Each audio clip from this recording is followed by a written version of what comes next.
ভাৰতবৰ্ষৰ আদি পৰম্পৰা, ভগৱান দেৱ দেৱী, ভাৰতভূমিত জন্ম লোৱা প্ৰতিজন মহাপুৰুষ আৰু প্ৰতিটো কলা কৃষ্টি মোৰ ওচৰত বেছি পবিত্ৰ, অতি গুৰুত্বপূৰ্ণ আৰু সকলোতকৈ ওপৰত। কোনোবা বিদেশৰ পৰা আহি ভাৰতবৰ্ষৰ পবিত্ৰ ভূমিত কোনো ধৰ্ম মত পন্থ বা বিদেশী মহাপুৰুষ বা ঈশ্বৰীয় পুৰুষ আৰু সেই কলা কৃষ্টি পৰম্পৰাই মোৰ দেশত বিগত সময়ত বলপূৰ্বকভাৱে মোৰ দেশৰ মানুহক মৃত্যুৰ ভয় ভাবুকি দেখুৱাই মানুহক ধৰ্মান্তৰ কৰি তেজেৰে ফাকু খেলি মোৰ ভাৰতবৰ্ষত বাহুৰ পাতি বহিছিল। তেনেকুৱা কোনো ধৰ্ম বা বেধৰ্মীসকলৰ মত পন্থ বা পৰম্পৰাক নাইবা সিহঁতৰ মহাপুৰুষক যদি মই এজন ভাৰতীয় হিচাপে গুৰুত্ব নিদিওঁ, সমালোচনা কৰোঁ, তেনেহ'লে এজন ভাৰতীয় অপৰাধী হ'ব পাৰে নেকি?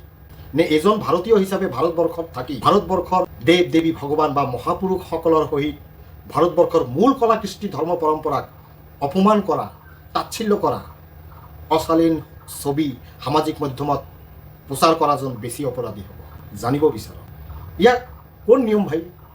ভাৰতবৰ্ষত থাকিব, ভাৰতত খাব, কিবা হ'লে ক'ব আমিও ভাৰতীয়, আনপিনে বিদেশত কিবা হ'লে সেইটো লৈ নাচিব, খামিনি মেৰা মাচিয়া হে এনেকুৱা ক'ব, দেশৰ মূল বিষয় লৈ মৌন থাকিব।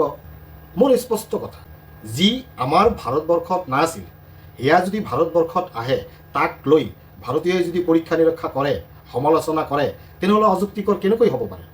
ভাৰতীয়ৰ কি এইটো অধিকাৰ নাই নেকি যে বিদেশৰ পৰা কিবা বস্তু আহিব এইটো পৰীক্ষা নিৰীক্ষা কৰি চাব লাগিব? নহয়, পূৰ্বৰ মানুহ ভোটাই আছিল, এতিয়াৰ মানুহ অলপ চতুৰ হৈছে, সেইকাৰণে পৰীক্ষা নিৰীক্ষা কৰে। ইয়াত বিতৰ্ক কি আহে?